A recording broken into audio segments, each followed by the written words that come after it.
Coucou les filles, je suis contente aujourd'hui de vous retrouver dans une nouvelle vidéo. Le sujet de la vidéo d'aujourd'hui, c'est vraiment vous qui me l'avez inspiré.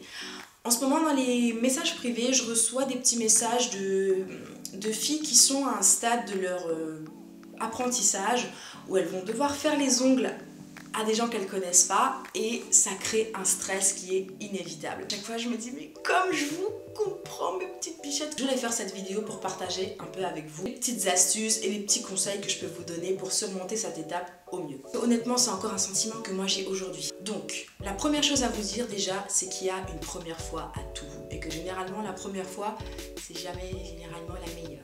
Une première fois à tout, il faut le garder en tête, ça veut dire qu'à un moment donné il va bien falloir se lancer.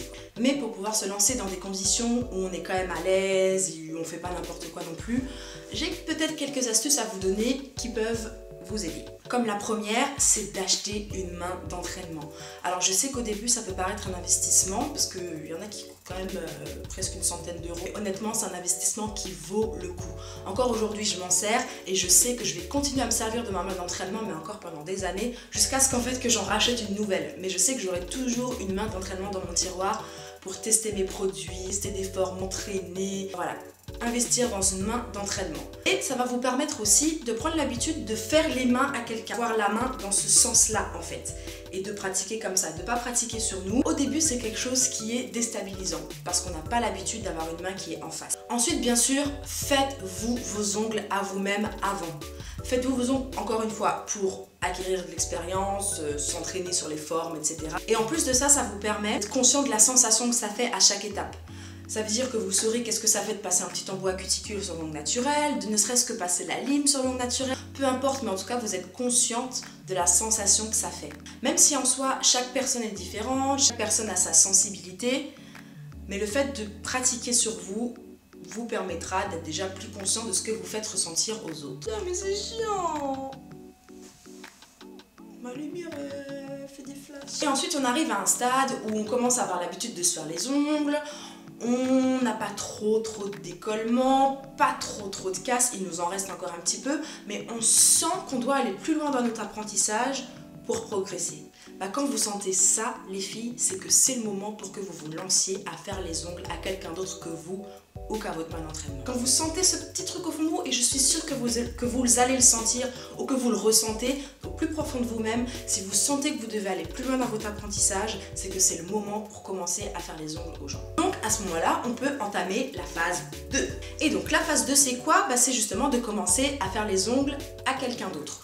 Donc commencez déjà par des personnes que vous connaissez, des personnes avec qui vous pouvez prendre le temps, et des personnes avec qui vous pouvez discuter de ce que vous êtes en train de faire, et des personnes qui ne vont pas vous en vouloir s'il y a des problèmes par la suite. Donc commencez par votre maman, votre meilleure amie, votre soeur, petite soeur, grande soeur, cousine, des personnes avec qui vous avez quand même une proximité, avec qui vous êtes assez proche, pour que ce ne soit pas une expérience qui soit traumatisante et trop stressante pour vous d'un coup.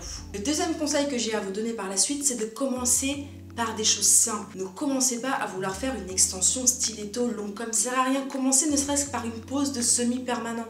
Faire une pose de semi-permanent qui tient, qui s'écaille pas et qui tient pendant 3 semaines, c'est déjà un boulot en soi. Petite extension, gainage sur l'ongle naturel. À la suite et en même temps que ça, entraînez-vous à faire des remplissages sur ces poses qui sont déjà simples. À faire un remplissage semi-permanent, un remplissage au gel. Entraînez-vous à faire des déposes. Mais vous pouvez déjà vous entraîner à faire tout ça sur des choses simples. Vous n'êtes pas obligé de commencer par le faire sur une extension longue comme ça. En fait, je peux comprendre qu'on ait tout de suite envie de faire quelque chose qu'on a dans la tête.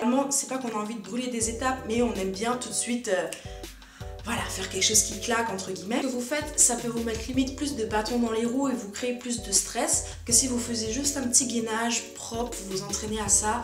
Ensuite, vous vous entraînez à faire un remplissage par-dessus, une dépose le mois d'après. Comme ça, vous allez vraiment progresser sans vous mettre de pression. Parce qu'au-delà du résultat final, ce qui a été un challenge déjà pour moi au début, et honnêtement, ça allait encore des fois par moment aujourd'hui, c'est de se trouver sa routine. Ne pas se poser 15 000 questions sur « Ah là, je dois faire ça, là, je dois faire ça. Ah là, il me faut ça, là, il me faut ça. Oh zut, j'aurais dû faire ça avant. » Si vous vous embêtez avec un résultat qui est déjà dur à obtenir, même quand on a de l'expérience, vous rajoutez pour moi des bâtons dans les roues. Ensuite, vous aurez qu'à augmenter la difficulté petit à petit. La fois d'après, les ongles ont déjà poussé, donc vous faites de nouveau un remplissage ou des ongles sur des ongles qui sont plus longs.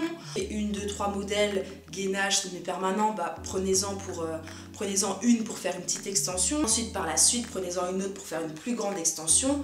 Et surtout, mettez-vous d'accord avec votre modèle sur ce que vous allez faire avant de commencer. Comme ça, les étapes dans vos têtes peuvent être claires. Si entre-temps, votre modèle elle vous rajoute une petite paillette, une petite déco ou un truc, ça risque de vous chambouler, de vous faire un peu sortir de votre petite zone de confort que vous essayez même de créer. Encore une fois, vous mettre des bâtons dans les roues. Essayez d'être le plus zen possible. Et pour ça, savoir ce que vous allez faire avant même de commencer et pas décider en cours de route, avec en plus une modèle qui n'a pas forcément conscience de l'épreuve que c'est pour vous de lui faire les ongles à l'heure qu'il est, même si c'est votre copine, ça peut vous stresser plus qu'autre chose.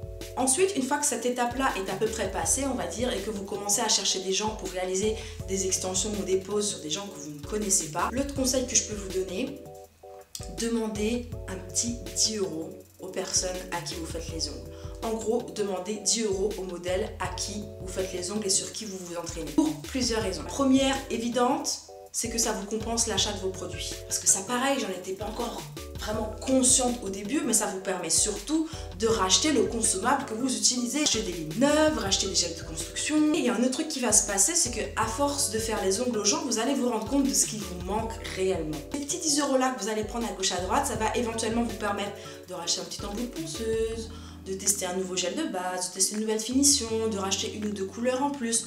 Donc d'investir dans du matériel dont vous avez aussi besoin. Plus du consommable que vous utilisez déjà de toute façon. L'autre chose intéressante dans le fait de demander un petit 10 € au modèle que vous prenez, c'est que mine de rien, ça vous habitue à recevoir de l'argent en faisant quelque chose que vous aimez. Ça peut paraître tout con, mais moi, encore aujourd'hui, je suis au début de ma carrière aussi, faut dire, je parle comme si j'avais des années d'expérience, mais non, c'est pas du tout le cas non plus. Un petit côté bizarre, quand notre passion devient notre travail et que du coup on doit être payé pour ça, moi je suis encore presque mal à l'aise avec cette idée quoi. Donc en même temps c'est bizarre et en même temps c'est merveilleux. Concrètement, le fait de demander tout de suite de l'argent pour le travail que vous faites, ça vous habitue à avoir cet échange. Ça paraît tout con, mais pour moi ça l'est pas. Ensuite, troisième point, je sais pas si on est vraiment au 3e, 4e ou 5e point, mais on va dire 3e point, vous allez faire des erreurs. Vous aurez des décollements. Vous aurez des casses, vous aurez même peut-être pire, mais c'est pas grave. Vous allez réussir à faire des poses nickel et puis bim, il y en aura une qui ne fonctionnera pas comme vous voulez, mais c'est normal. Si on est toutes là sur internet à poser des questions à tout le monde et à demander « Ah, pourquoi ce produit, tu utilises quoi ?» nanana, c'est que ça fonctionne pas toujours parfaitement pour nous. Si tout fonctionnait parfaitement, on n'aurait pas besoin de YouTube, on n'aurait pas besoin de chercher des conseils, on n'aurait pas besoin de tel ou tel produit, d'un primer avec acide, d'un primer sans acide, de nanana. C'était aussi simple que ça, on n'aurait pas tous ces problèmes. Tout ce qu'il faut, c'est être consciente de ça et ne pas prendre ça comme un échec. Bref, tout ça pour vous dire que de vos erreurs, analysez-les pour pouvoir, petit à petit, faire mieux. En fait, que vous vous habituez à travailler sur des mains et des personnes différentes. On peut s'entraîner sur une main d'entraînement toute une vie, n'aura jamais rien à voir avec le fait de travailler sur une personne réelle et avec ses contraintes, avec la forme de ses ongles qui est comme ci, la forme de sa peau qui est comme ça, et puis elle a un ongle comme ça, mais par contre celui-là il est un peu plus comme ça. Vous vous adaptez entre les deux. Si à chaque fois ces petites différences-là qu'il y a entre chaque personne, qui fait qu'il y a des fois sur 5 poses, tout va se passer nickel, et sur la 6e, vous aurez plein de décollements, ou plein de cases, ou une case et un décollement. Surtout, ne vous découragez pas. Lancez-vous, déjà pour commencer, lancez-vous. Sentez au plus profond de vous-même que c'est le moment pour que vous passez une étape, que vous allez un petit peu plus loin. Go! Si vous le sentez au fond de vous, c'est que c'est le moment. Ne vous découragez pas, même s'il y a des problèmes qui arrivent. Les problèmes, ils font clairement partie du taf, les filles. C'est presque triste, mais c'est comme ça. En plus de ça, si vous continuez, que vous persévérez, vous allez progresser, vous allez justement vous voir progresser. Vous allez vous dire « Ah, c'est pas encore parfait, mais je sais que je maîtrise ça mieux que je le maîtrisais le mois dernier ou il y a 2 mois. » Et l'étape de « j'ai peur de faire les ongles à quelqu'un », vous l'aurez déjà zappé depuis longtemps. Je voulais préciser aussi, c'est que ne vous en faites pas pour ce sentiment. Cette petite appréhension qu'on a lorsque la cliente elle arrive ou qu'on sait qu'on va faire les ongles à quelqu'un, ne vous stressez pas, ne culpabilisez pas d'avoir ce sentiment.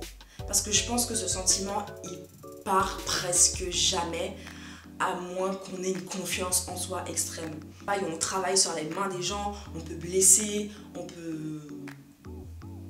Enfin voilà, il y a des risques quoi. Avec ces risques-là viennent une petite anxiété, voilà, une petite peur, mais c'est normal, ça fait partie du travail, il faut juste l'accepter. J'avais ce sentiment les premières fois où j'ai dû faire les ongles à quelqu'un, si je fais les ongles demain à ma maman, j'ai quand même encore un peu ce sentiment. Je fais aussi cette vidéo pour vous rassurer, pour essayer de vous mettre un petit peu en confiance, vous dire ne vous inquiétez pas, juste allez-y, foncez, n'ayez pas peur de faire des erreurs, on s'en fout, ça fait partie du jeu, et soyez prudente quand même. C'est pour ça que l'étape faire les ongles sur soi et les mains d'entraînement est indispensable. Juste ne lâchez pas, continuez, persévérez. Voilà les filles, c'est tout pour ma petite vidéo chit-chat sur la peur de faire les ongles. J'espère que cette vidéo aura éventuellement pu aider certaines d'entre vous. Vous mettre un petit peu en confiance par rapport au fait de franchir cette étape. Si vous avez d'autres sujets comme ça que vous voudriez que j'aborde, n'hésitez pas surtout à me le mettre dans les commentaires, ce sera avec grand plaisir, j'aime trop faire ce genre de petites vidéos. Je tiens à remercier tous les nouveaux abonnés, coucou, bonjour, bienvenue. Un petit pouce si la vidéo vous a plu, abonnez-vous du coup si ce n'est pas encore fait, et d'ici la prochaine vidéo,